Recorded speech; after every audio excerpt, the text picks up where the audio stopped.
Feito essa revisão, chegou a hora de nós resolvermos mais alguns exercícios. Nesse vídeo, nós vamos resolver dois exercícios, o exercício 3 e o exercício 4. Esses dois exercícios se encontram na página 383. Então, o exercício 3 nos diz o seguinte: um motorista percorreu a distância de 13,4 km com 1 litro de etanol. Quantos litros serão necessários para uma viagem de 536 km? Então, como primeiro passo do nosso procedimento, o que nós vamos fazer? Nós vamos identificar se as grandezas são diretamente ou inversamente proporcionais. Então, para a gente descobrir se nossa grandeza é diretamente ou inversamente proporcional, nós vamos construir esse quadro. Então, primeiramente, nós temos que, se ele percorrer 13,4 km, ele gasta 1 litro de etanol. Então, vamos prestar atenção. Vamos supor que nós dobremos a nossa distância. Se nós dobrarmos nossa distância, nós teremos 26,8 km. Quantos litros ele irá usar? Ele irá usar 2 litros. Ou seja, se eu dobrar a minha distância, eu dobro também o meu consumo. Nesse contexto, nós temos, quanto mais nós andamos com o carro, mais combustível gastamos. Então, o que nós temos? Nós temos identificado que se trata de uma grandeza diretamente proporcional.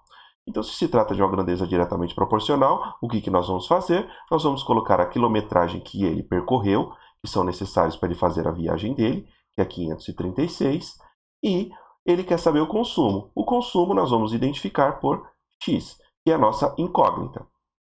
Então, como nós temos que as grandezas são diretamente proporcionais, então o que nós temos? Nós temos que a razão entre elas é constante. Logo, nós temos que a razão 13,4 para 1 é igual a 536 para x. Basta agora nós lembrarmos que, como essa razão é constante, nós temos que o produto dos extremos é igual ao produto dos meios. O produto dos extremos é igual ao produto dos meios. Nesse contexto, nós temos que 13,4x é igual a 536 vezes 1. 13,4x vezes x dá 13,4x, que é igual a 536.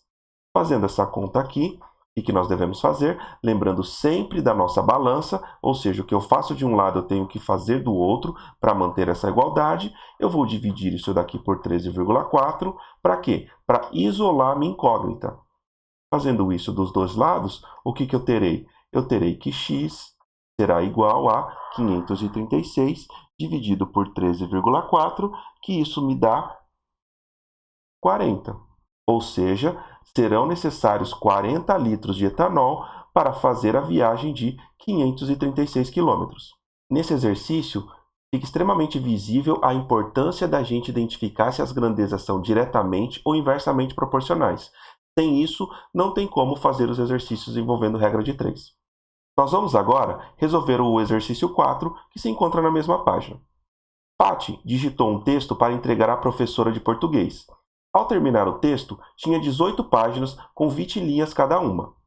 Como a professora havia solicitado um texto de no máximo 15 páginas, Patti reconfigurou o trabalho, sem mudar a fonte e o tamanho da letra para chegar a esse total.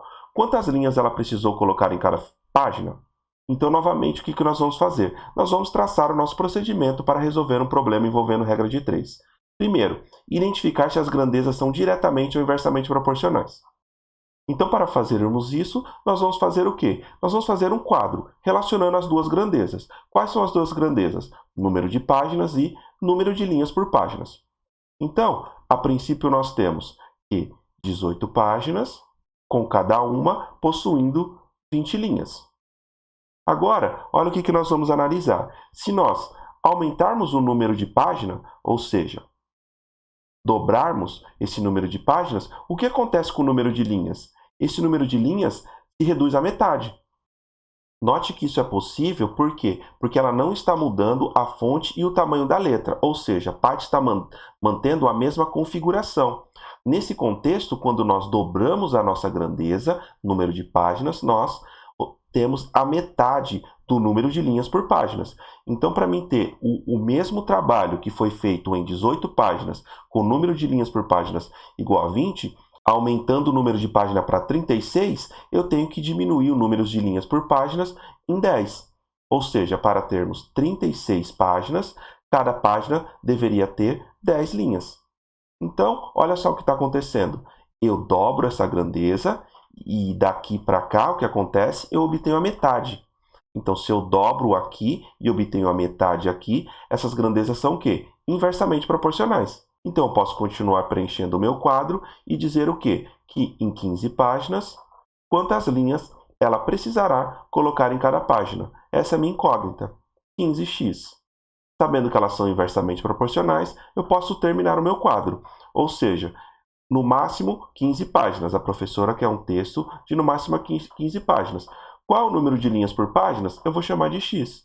E como elas são grandezas inversamente proporcionais, o que nós temos? Que o produto entre os valores das duas grandezas é constante. Então, se esse produto é constante, o que eu tenho? Eu tenho que o produto 18 vezes 20 é igual a 15 vezes x. Então, agora o que nós podemos fazer? Nós queremos isolar a incógnita. Então, eu vou dividir por 15 o lado direito e dividir por 15 o lado esquerdo. Então, nós vamos ter que 18 vezes 20 sobre 15 é igual a x. Então, nós temos que 18 vezes 20 dá 360, dividido por 15, nós temos que x será igual a 24. Ou seja, Paty precisará colocar 24 linhas em cada página. Note que se você não conseguir fazer de cabeça, o que você deve fazer? Fazer essas continhas no rascunho. Ou seja, 18 vezes 20 vai obter 360, dividir por 15 vai obter 24.